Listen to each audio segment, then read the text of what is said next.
ایک عام گھریلو عورت سے طاقت کے ایوانوں تک رسائی حاصل کرنے والی اقلیم اختر، المعروف جنرل رانی اور سابق فوجی ڈکٹیٹر جنرل یحییٰ خان کے معاشقے کی کہانیاں زبان زدِ عام ہیں، لیکن جب حمود الرحمن کمیشن نے جنرل یحییٰ سے باز پرس کی تو یحییٰ خان نے یو ٹرن لیتے ہوئے جنرل رانی کو اپنی بہن قرار دے دیا اور تاریخ کو شرمندہ کر دیا۔ جنرل رانی کے نام سے مشہور بیگم اقلیم اختر معروف خاتون صحافی عروسہ عالم کی ماں اور گلوکار فخر عالم کی نانی تھی۔ عروسہ عالم نے 10 برس پہلے بھارتی پنجاب کے وزیر اعلیٰ کیپٹن ریٹائرڈ امریندر سنگھ سے شادی کر لی تھی اور انڈیا منتقل ہو گئی تھی۔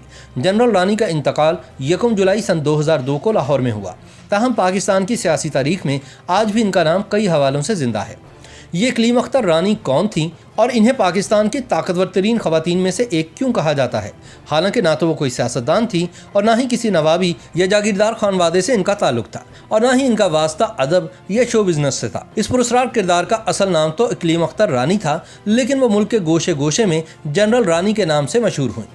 ایک زمانے میں ان کے مقام و مرتبے کا اندازہ اس بات سے لگایا جا سکتا ہے کہ دسمبر سن 1971 کو جب پاکستانی فوج نے بھارت کے سامنے ہتھیار ڈالے تو اس کے چند روز بعد جنرل رانی کو گجرات میں ان کے گھر میں نظر بند کر کے باہر پولیس کا کڑا پہرا لگا دیا گیا اور ساتھ ہی ان کا فون بھی کاٹ دیا گیا۔ نظر بندی کے حکم میں انہیں تنبیہ کی گئی کہ وہ کوئی ایسا بیان نہیں دیں گی جو پاکستان کی سالمیت اور دفاع کے منافی ہو۔ یہاں سوال پیدا ہوتا ہے کہ ایک عورت جس کے پاس کوئی سیاسی یا فوجی عہدہ نہیں تھا، اس کا حکم ملک کے صدر پر کیسے چلتا تھا؟ انہیں مقامی اخبارات پاکستان کی ملکہ کیوں لکھتے تھے اور وہ مجرموں کو معافی کیسے دلوایا کرتی تھیں؟ اور اس سے بڑھ کر وہ ملک کی سالمیت اور دفاع کے لیے اتنی خطرناک کیسے سمجھی گئیں کہ ان پر پہرا بٹھا دیا گیا؟ آئیے جانتے ہیں۔ اقلیم اختر گجرات کے ایک چھوٹے سے زمیندار کے گھر میں پیدا ہوئیں۔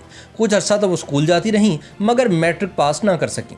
کم عمری میں ہی ان کی شادی ایک پولیس افسر سے کر دی گئی۔ یہ شادی کئی سال چلی اور اس دوران اوپر تلے ان کے 6 بچے پیدا ہوئے۔ یہاں تک تو حالات بالکل اس زمانے کے رواج اور معمول کے مطابق ہی چلتے رہے۔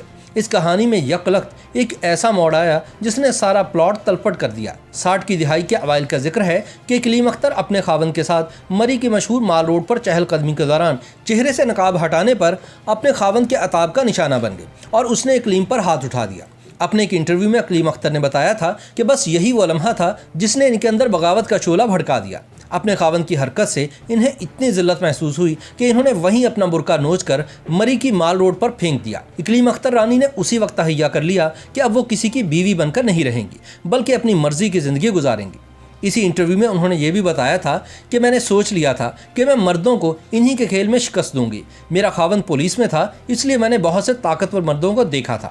اس دوران مجھے احساس ہو چکا تھا کہ تمام طاقتور مردوں کو اپنی بھڑاس نکالنے کی ضرورت محسوس ہوتی ہے، اور یہ بھڑاس کسی بستر کے ساتھی کی صورت میں بھی نکل سکتی ہے۔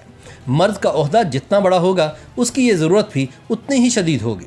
چند برس بعد اقلیم اختر نے مردوں کی یہی ضرورت پوری کرنے کے لیے ایک ایجنسی کھول لی جس میں کئی خوبرو لڑکیاں ان کے لیے کام کرنے لگیں، جن میں فلموں کی بعض نامور فنکارائیں بھی شامل تھیں۔ اس مقصد کے لیے اقلیم اختر نے کراچی یا لاہور جیسے بڑے شہروں کی بجائے راولپنڈی کا انتخاب کیا۔ شاید اس کی وجہ یہ رہی ہو کہ ان 2 شہروں میں نیپیر روڈ اور ہیرا منڈی کی شکل میں پہلے ہی مقابلہ بہت سخت تھا۔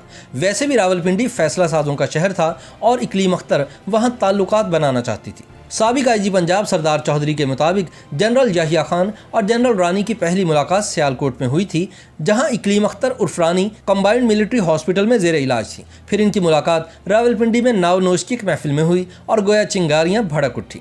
اس کے بعد جنرل یحییٰ اقلیم اختر کے ہاں باقاعدگی سے آنے جانے لگے، حتیٰ کہ سردار چودھری کے بقول سن 1965 کی جنگ میں جب یحییٰ خان چھم جوڑیاں سیکٹر کے انچارج تھے، اس وقت بھی محاذ آرائی سے وقت نکال کر وہ فوجی ہیلی کاپٹر میں رانی کے گھر آیا جایا کرتے تھے۔ جنرل یحییٰ وہاں گھنٹوں گزارتے اور خود کو ریلیکس کرتے۔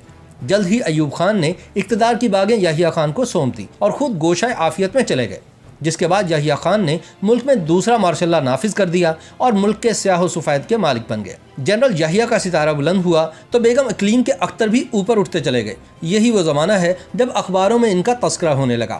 کہا جاتا ہے کہ جس بڑی شخصیت کو اقلیم اختر نے جنرل یحییٰ خان سے متعارف کروایا وہ میڈم نور جہاں تھی۔ یحییٰ خان کو میڈم نور جہاں کی آواز پسند تھی۔